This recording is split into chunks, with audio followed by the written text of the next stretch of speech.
Hello everyone, and thanks for joining me in this lecture covering Georg Wilhelm Friedrich Hegel, one of the most important, if not the most important philosopher of modernity. In this lecture, we are going to try and condense all of Hegel's philosophy, principally through the Phenomenology of Spirit, his lectures on the philosophy of history, and his elements of the philosophy of right, into a concise, understandable lecture for those grappling with, dealing with, and interested in Hegel. So first, I think we should have some basic background information on the man. Hegel was born August 27th, 1770, in Stuttgart, then part of the ancient Duchy of Württemberg. His father was a low-level bureaucrat to the Duke of Württemberg, and his mother the daughter of a prominent lawyer and legal scholar who was in the service of the duchy. He attended the theological school at Tübingen, where he was roommates with Friedrich Hölderlin and Friedrich Schelling. Schelling would also be one of his professorial colleagues at Jena. He was also, as many know, an early enthusiast of the French Revolution. Like many young middle-class Europeans, however, the excess of the terror turned him sharply in opposition to the extreme form of revolutionary Jacobinism that swept the country. Nevertheless, he remained an admirer of liberté, égalité, and fraternité, and that is an essential aspect of understanding Hegel's larger philosophical works. So, Hegel's corpus is extensive, and as I mentioned, I will be drawing and synthesizing the general arc of Hegel's systematic philosophy from the Phenomenology of Spirit, the lectures on the philosophy of history, and the elements of the philosophy of right. In most ways, Hegel inherits the post-idealist Fichtean and Schelling thrust of philosophy concerning the importance of knowing an ethical order of duties and rights with each other that provide for ethical community. Hegel goes a step further in his politicization of the movement of philosophy and the formation of law, order, and political structures as a manifestation of our recognition of each other in historical progress. Understanding Hegel is often difficult due to his verbose style.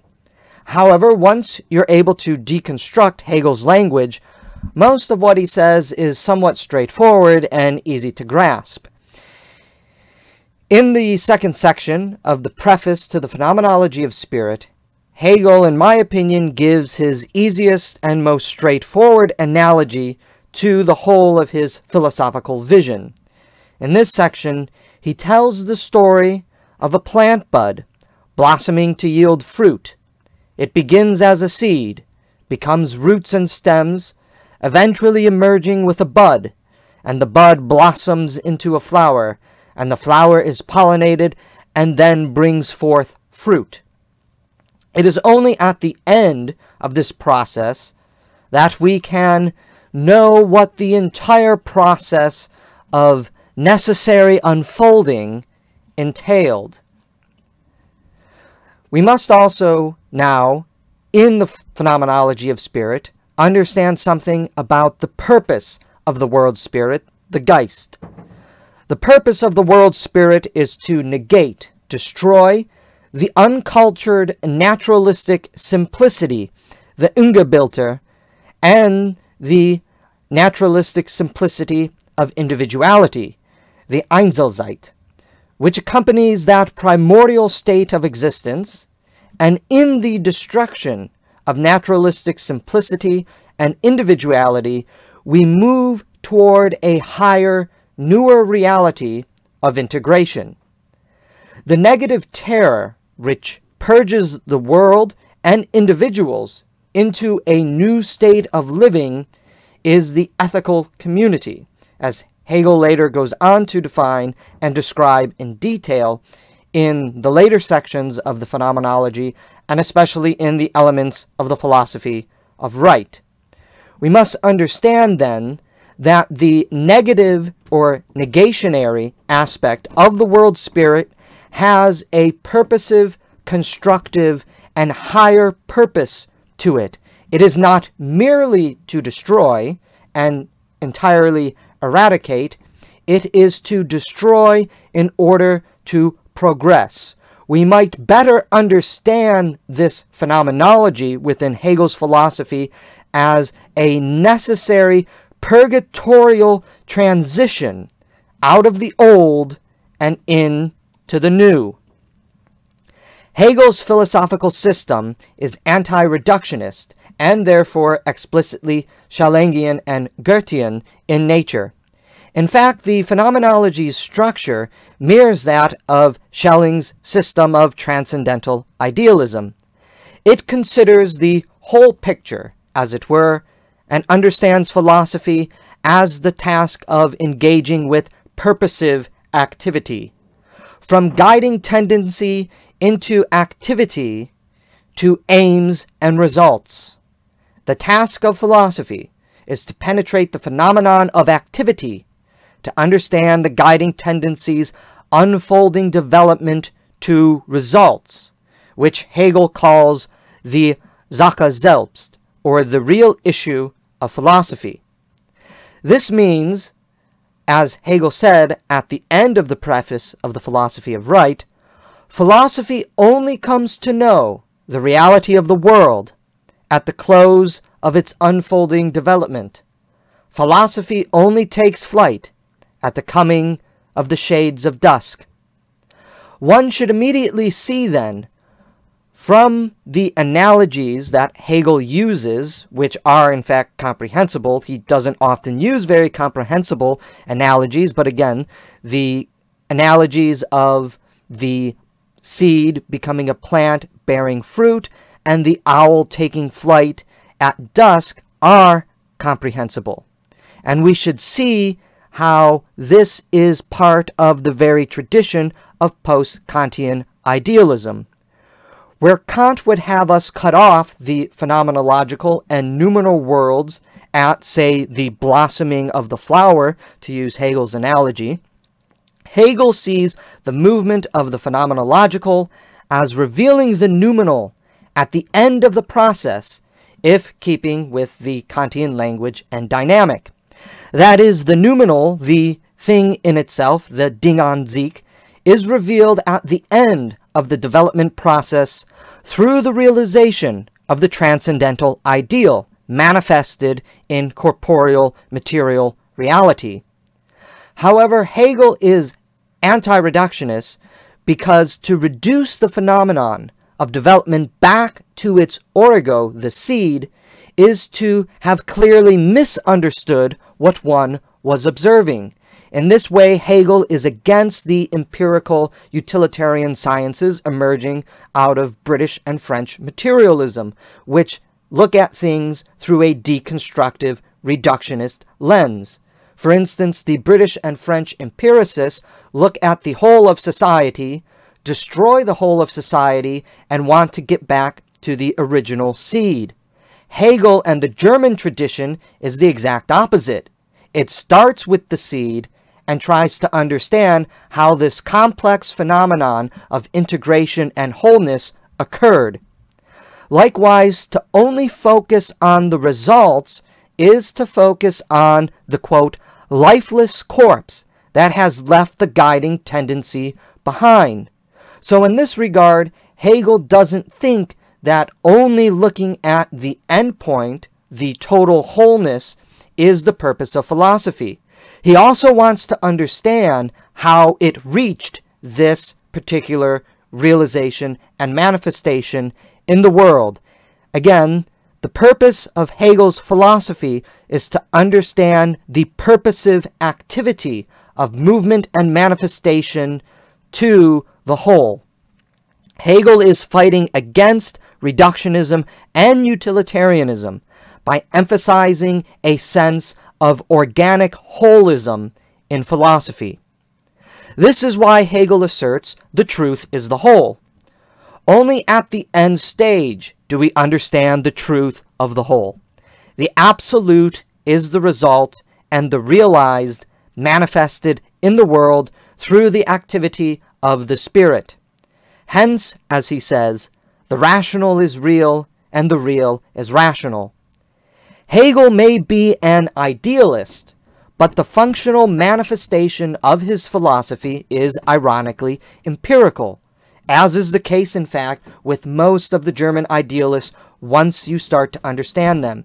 They are not concerned with the ideal in the realm of forms, like Plato and the Platonists. Instead, they are concerned with how the ideal manifests itself in corporeal reality. It is a philosophy about the world of experience. It is a philosophy concerned with the incarnate or embodied living in the corporeal world which we exist in. It is a philosophy of the real, of thought and action united instead of separated.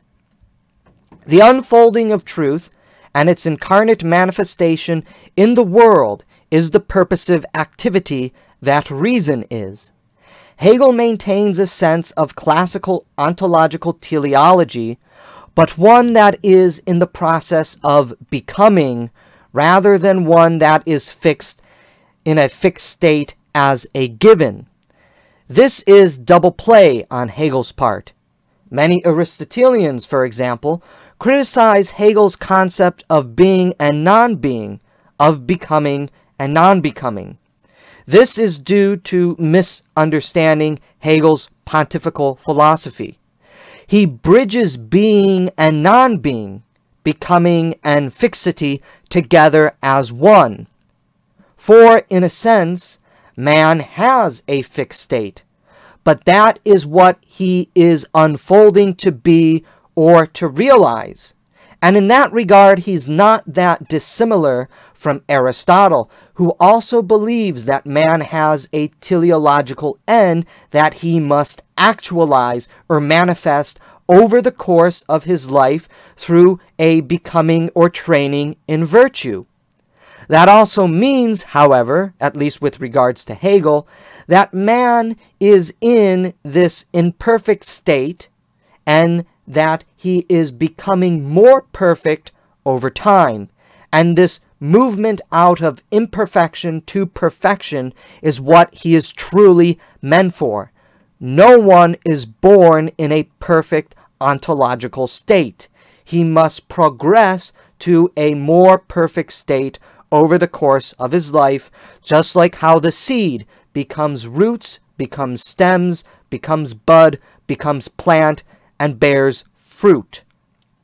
Let us return to Hegel's image of the plant bud becoming the flower and producing fruit to understand Hegel's philosophical point.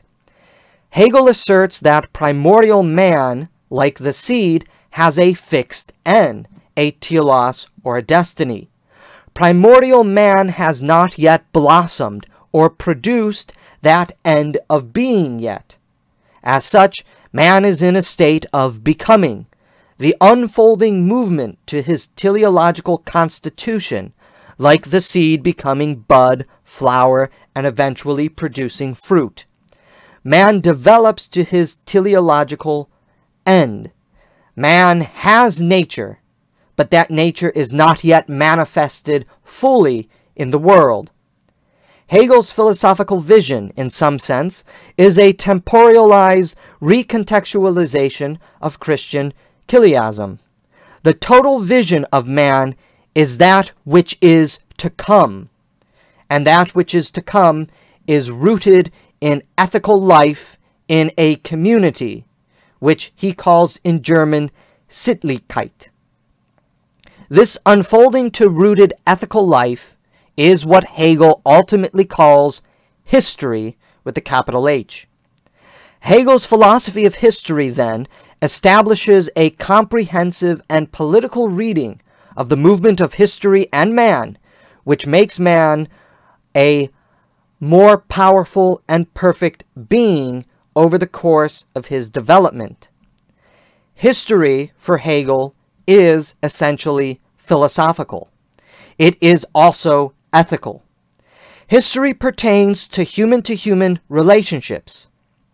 History pertains to the face-to-face encounter of human beings, of subjects and other subjects. History is about us. And for the philosopher, only the philosopher, the queen of the sciences, can understand the totality of history. History is, therefore, the movement of the spirit and its manifestation in time and space to its purposive end. That end being rooted ethical life through the bonds of duties and obligations to one another in a recognized ethical Sittlichkeit community. In history, the spirit manifests itself as being in itself, being for itself, and most importantly, being for us. While there is an unmistakable collective tidal wave to Hegel's philosophy, which threatens to sink and overwhelm the individual, who is not that important to the totalizing unfolding of history, Hegel's philosophy also has an unmistakably individualistic element to it. Again, while the purpose of the spirit is to destroy individualistic simplicity, it never totally destroys that element of individuality to it. I do, in fact, as an individual, matter, and spirit manifests itself for me, as it does for all others.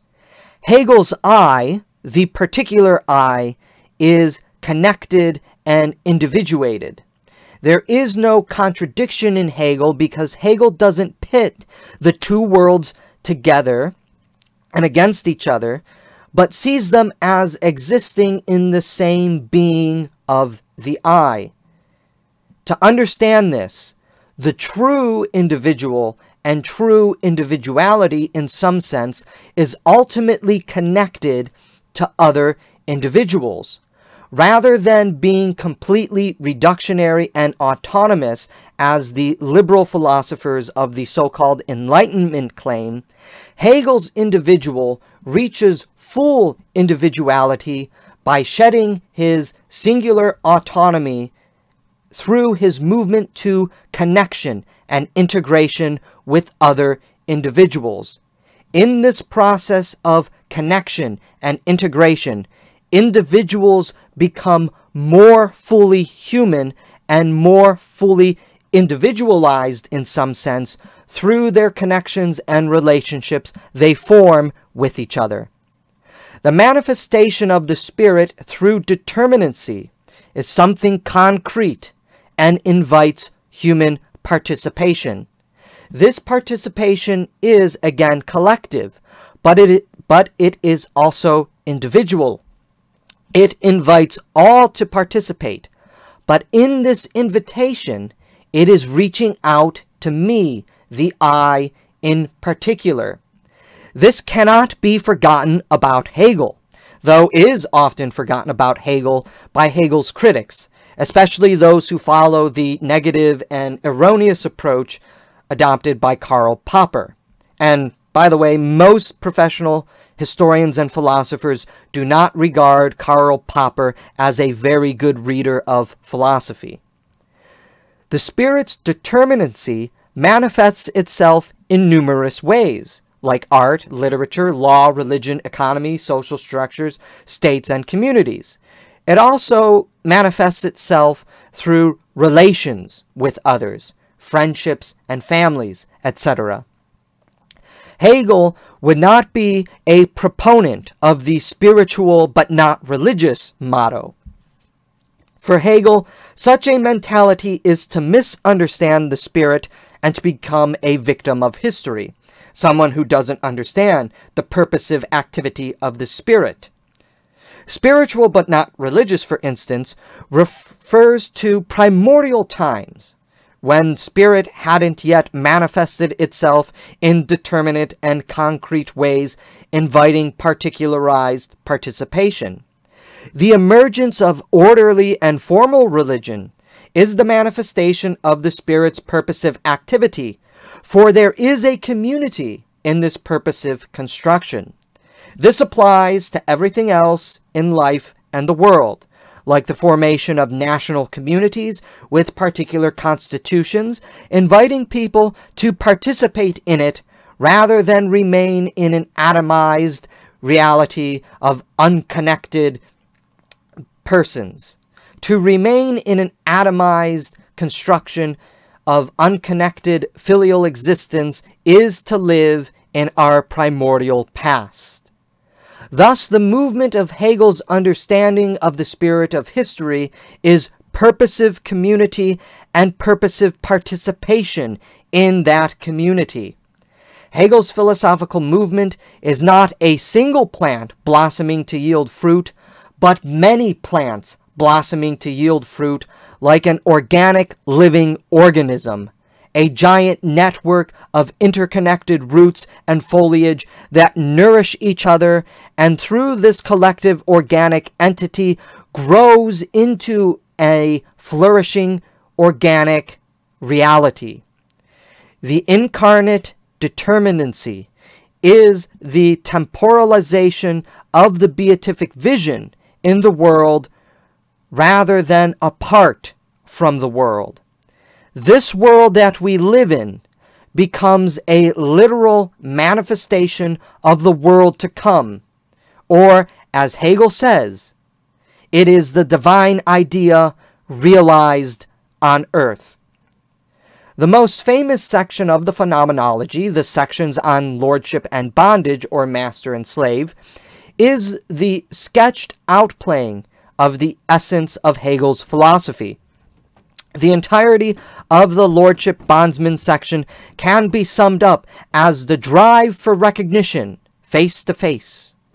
In this meeting of two not yet as one, there is a struggle to the death, in which the competing forces try to exercise dominion over the other. This ends in several ways. Either A defeats B or vice versa. Both A and B can defeat each other in mutual destruction. A subdues B or vice versa. Or, teleologically, but never in historical practice, A and B mutually recognize each other. This mutual recognition of each other is what the spirit aims for, but history, as we know, is often a messy and bloody thing. So it is often the case that one party initially dominates the other in the encounter of individuals with one another. It is Hegel's lordship bondsman dialectic that famously influenced Karl Marx. Because Hegel asserts the increase of consciousness comes from purposive activity, it is the bondsman who ultimately grows in consciousness through the purposive work that he does, while the Lord grows lazy and doesn't increase his consciousness because he is in the place of security. The bondsman might be an extension of the Lord's arm, so to speak, but he is the one who, in doing the purposive work, comes to have a greater awareness of the world and his relationship with the Lord and the world in an unsettling place in between. For those who are aficionados and fans of Richard Wagner, you see this reality, this Hegelian influence in Wagner play out in Siegfried, when Siegfried is an extension of Mima, but he is the one who is actually going out into nature and engaged in purposive activity, and therefore grows in consciousness, and is eventually able to free himself of the constrictive chains of his master, Mima. The bondsman exists for other. He exists for the Lord. He exists for his fellow bondsmen, and he exists for the world of materials that he works with. In sum, the bondsman exists for others, while the Lord only exists for himself. This ensures the bondsman's growth in consciousness and power over time, which the Lord will eventually recognize. This is the irony of the Lord-bondsman dialectic.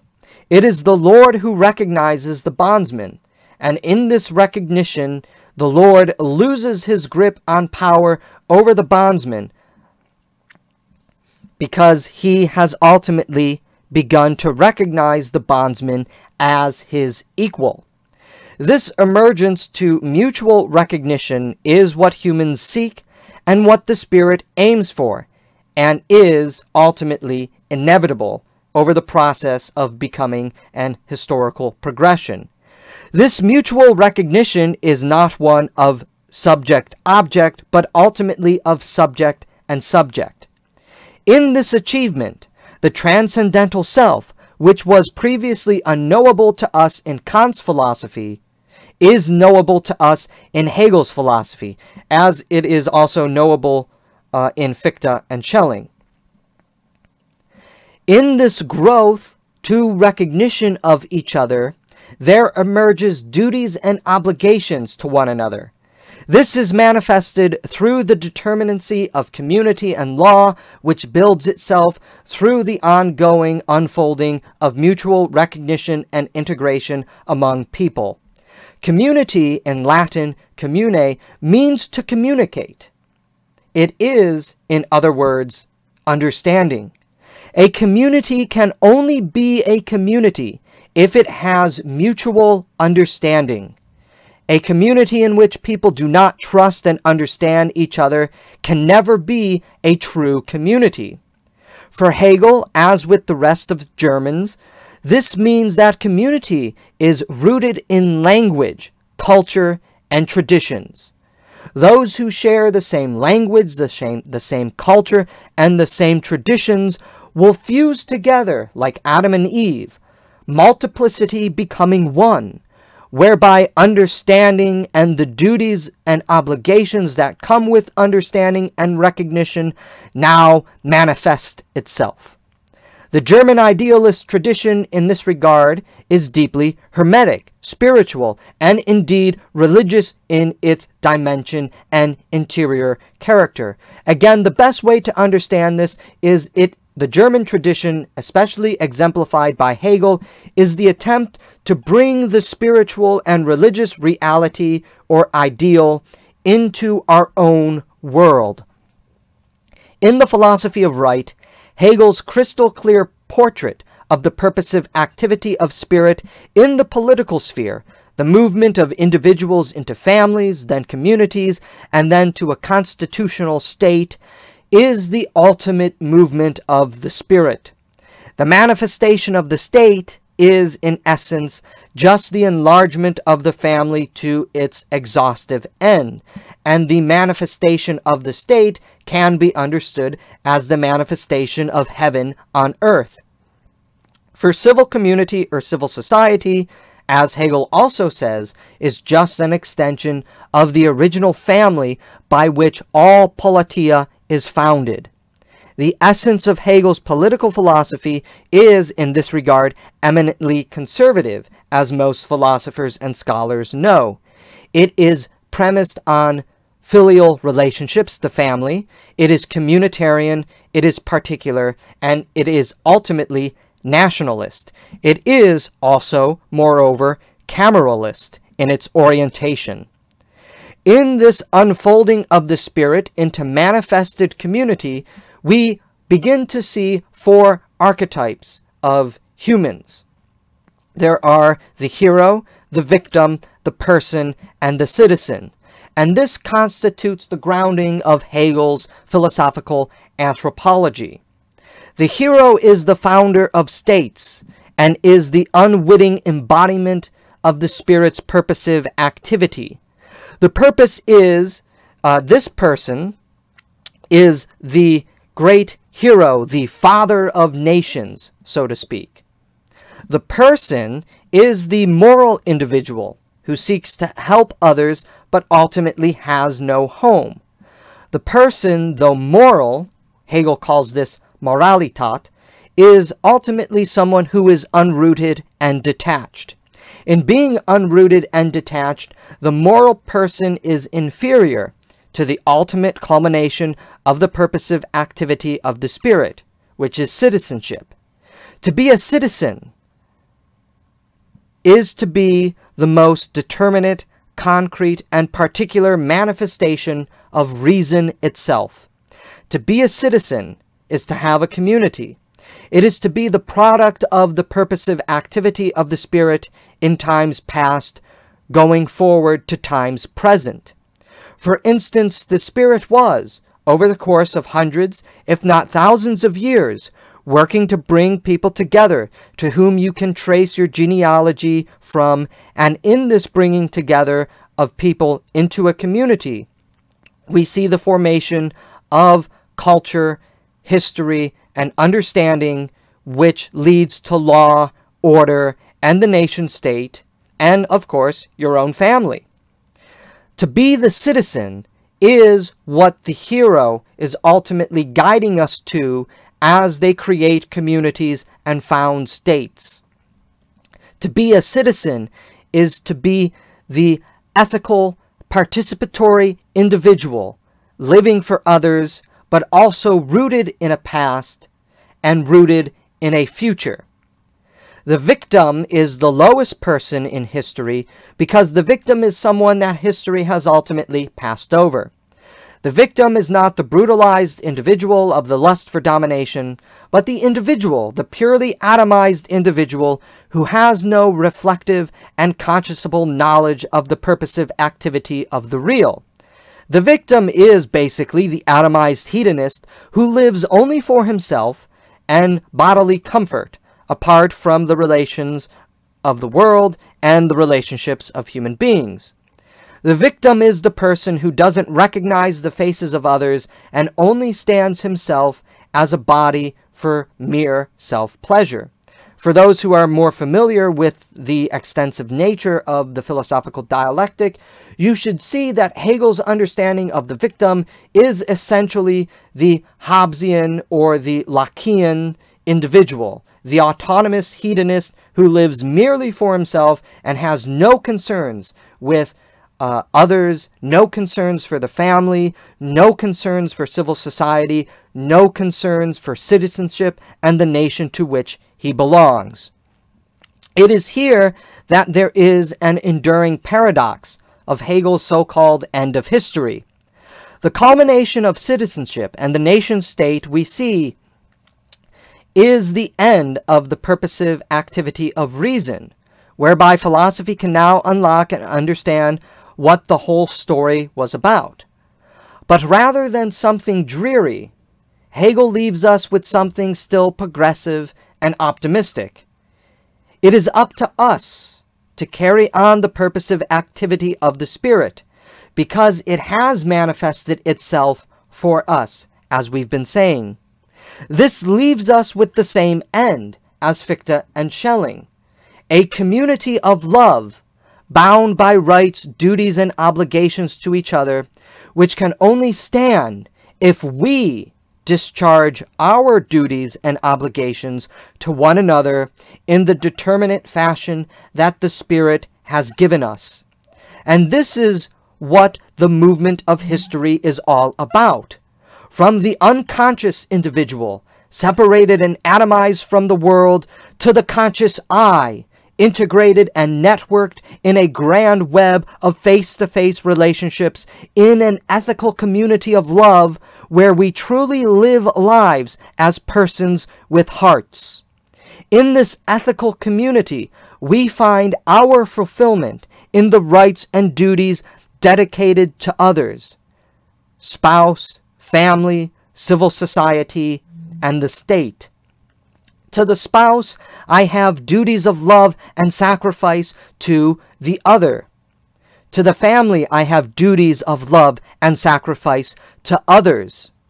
To the town or civil society where I live and make my home, I have duties of love and sacrifice to the purposive activity of the town and everything that comprises the life activity of the town.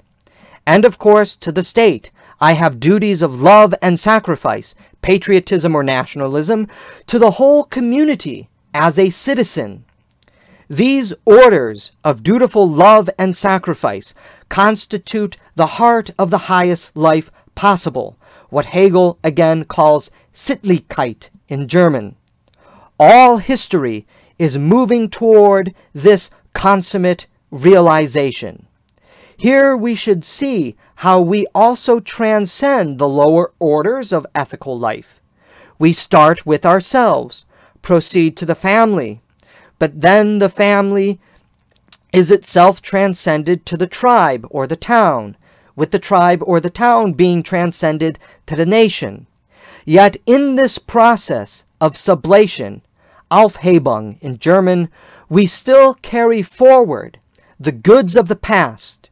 We never, for instance, eradicate our duties of love and sacrifice to the family, but we come to understand that there is also higher realities than just the family. Again, as Hegel suggests, the civil society and even the nation itself is the enlargement of our family and what the purpose of our family moves us towards. Hegel's end of history is a network community that recognizes each other's rights, but a community that also knows that these rights depend on our duties and obligations to each other, which can only be sustained through the indwelling of neighborly love, which compels us to action. So while Hegel's end of history leads to the end of the purposive activity of the pure spirit, it never ends the reality of action. Hegel's end of history is then not the end of purposive activity, but the perpetual recapitulation of purposive activity in the determinate forms that the Spirit has given us and depends on us to maintain. The end of history is the end of the Spirit, where the Spirit gives us everything that she has produced and says, carry on this purposive living. In our purposive participation in that community of love, bound by rights, duties, and obligations, history very much continues in the expressions of our love in the community and determinate institutions that the Spirit bequeathed to us for our own moral joy.